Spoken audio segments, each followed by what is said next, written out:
the quality or sort of are pretty too obsessed or maybe could be too selfish to be working there and used to working with him for 4 years or 5 years. I became sponsorship with him by visa and almost get residency from him after 4 years, but I got sacked by 3 years and 10 months. Oh, really? Because, man, I was really obsessed about whatever I'm doing, man. I just hate people working in the surf industry just only for money. Right. I was like... You wanted to make everyone better. Every board was a next doesn't one. matter. I'm fucking grassing for your board. Your quality is fucking best. It's like... It's just... I know.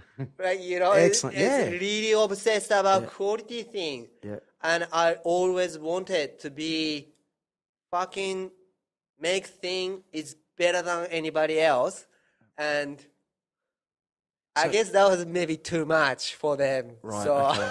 at the end of the day, I was like, Right. yeah, well, it's good. We still talk. Like, I just... Yeah. Well, just hey, 3 years with anyone. Forgot each Mate, other. you work together for 4 years with anyone. You'll be like, oh, this guy, I love him, but I hate him too. I love him, I hate him. Oh. You're like, oh. But, that's not my business. But it was a good start. That was his business. Exactly, and yeah. I was work for him, so I should be more wise enough to be realized he look after me. And But in the same time, I'm like, look after him as I'm just keeping up the fucking quality for better than anybody else. But isn't it funny to think that surfboard shapers, when you're riding at some surfboard, maybe I borrowed someone's JR 2 years ago. Yeah. To think that you had your hands on it, Yeah. And what was going around at the time when you were working on that board. Mm-hmm. Everyone loves their boards. They're like guitars.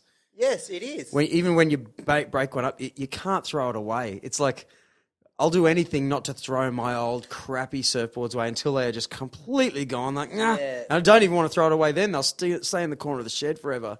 Yeah, well, that's the thing is like, it just, to us, it's some manufacturers making like 150 boards a week. Some manufacturers are 50 boards a week. I'm like making like fucking 5 boards in 2 weeks, whatever. Small, low quantity production. To me, that's just find out to make a boards individually. It doesn't really matter if you making 150 boards a week. They're still going to the individually. So this for me to see.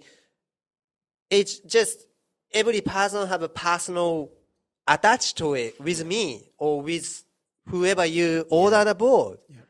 So it's sort of like you go like, it's quite important part of other people's life to make your tool for your life sort of thing, So I'm just like, yeah, that's what I was getting at the start. Like, I'm no surfboard shaper. I'm not even a great surfer or anything. I've never had a custom board made for me ever, right? Ever in my life. Like, Mum, the last board I got, Mum bought for me from City Beach off the rack. But was that's still something special, but right? I still had a little, Who shaped it? Someone shaped it. Anyway, Sky Burt. What's Sky his name? Barton. Yeah, Sky. Yeah. Anyway, but when I see what you make. It's like I play guitar, right? Yes. So I know about good guitars. So to me, surfboards are exactly the same. You can buy the for want of a better one, the Ibanez. To me, like everyone has an Ibanez. Maybe it's a great guitar, great guitar, but you find yourself a great Gibson. Yes. It's all bullshit now, but it's made in America somewhere by one dude, and handcrafted and shaped, and it's ridiculous. It's not even the fastest. But, an Ibanez can go, but you play this one guitar, this Gibson sort of thing, and I from the outside, I don't know if you don't even know if this is right. That's what I think of a Takeda custom board. Like somehow you do every one of them is different. Yes. But they've still got your signature. Mm-hmm. You know, but you'll do a whole pinstriping. You'll make one look like a hot rod. Mm-hmm. And I imagine it would take you fucking hundreds of hours. Yes. And it's like you're doing it for fun, you know. And then the next one will be like it looks like it's an inch thick of paint. Yeah. You know, yeah. and like like I said, my mate Mark Yeah. Smithers, he's got one of yours on the wall. It doesn't even leave the wall. You know what I mean? Yeah, it's like the best looking thing you've ever seen in a lounge room in your life. You know, this big, black, you know. And I don't know if you intended it that way, but that's what maybe I wanted to ask you. What do you think of performance, or what do you aim for when you're shaping? Like what is your, you know, when you're saying you're trying to make it better and better, but what does that mean? Is that design or is it shape? Well, basically, the essential of surfboard design, I believe, it's shaping design. No matter if you make visually nice or looking or whatever, but it's just shaping design is essential. So it's now one to me because I got Australian residency now only 2 years ago, and I'm pretty much ready to go to focus whatever I'm doing. So I used to sponsoring the young kids from Kurangara and Main Beach or whatever to developing my shaping design to get, make a board, get a feedback, to always adjusting stuff, and it's just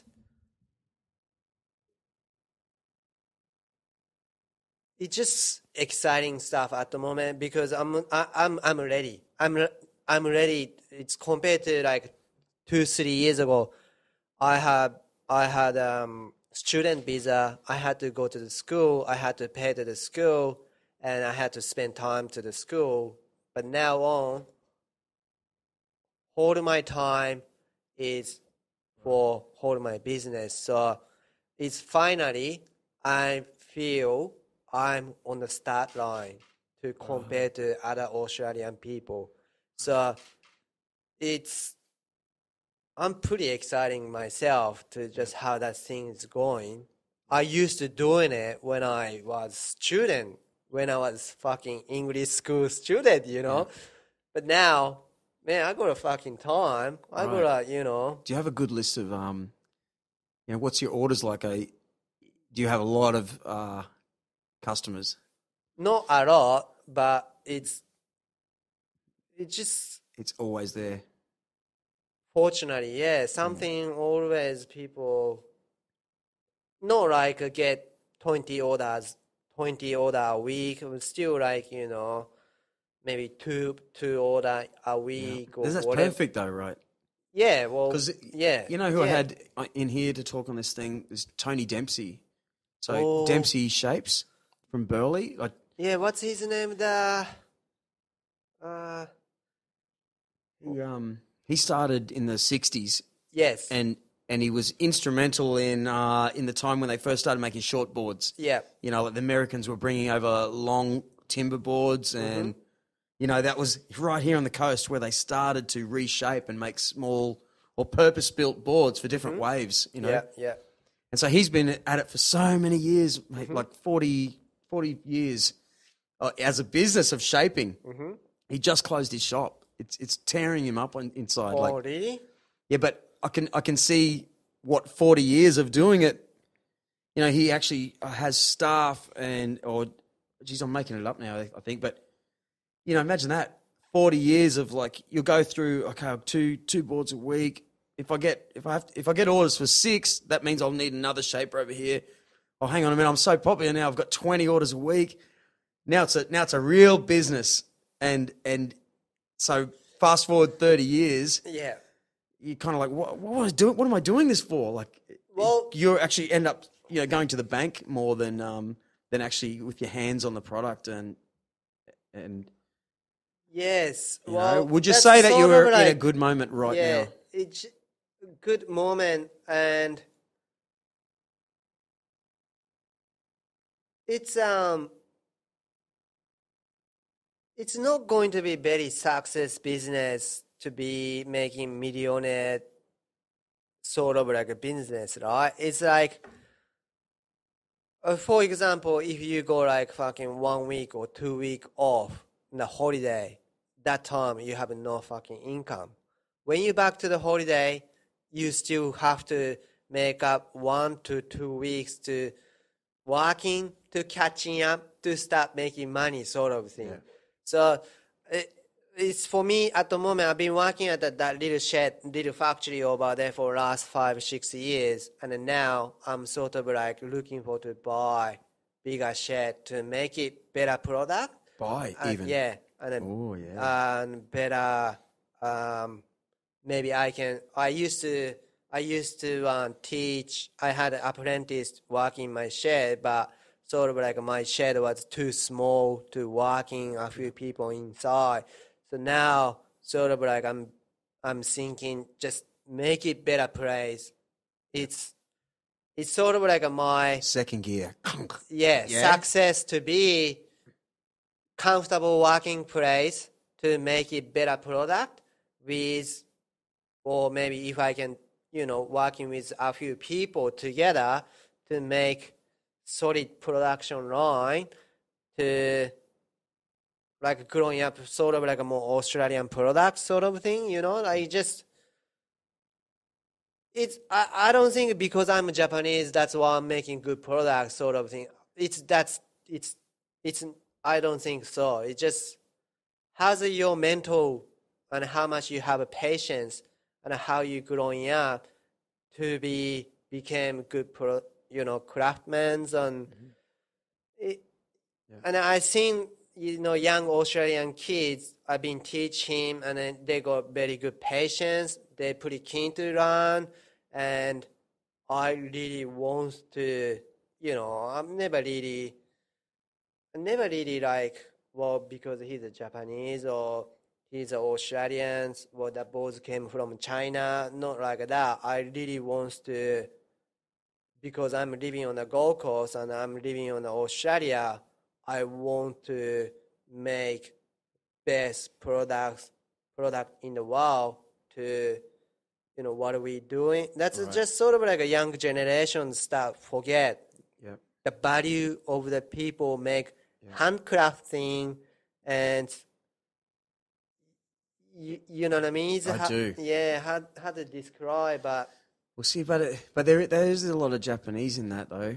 Like, to hand over a product, hand over. You made me think. I've got a mate who cuts hair, right? So he's a barber. Mm-hmm. So it's a good job. Yeah, it's a good job. He's always like every similar sort of thing. He cuts hair. Yeah. He gets the money, pays a little bit to the boss. Yeah, right. But the downside is he can only make so much money in a day, right? And the end product. He's like, oh man, just get out of here, Yeah. But your end product is just like a piece of art, and so finding the right Aussie, because I don't know what it is, but we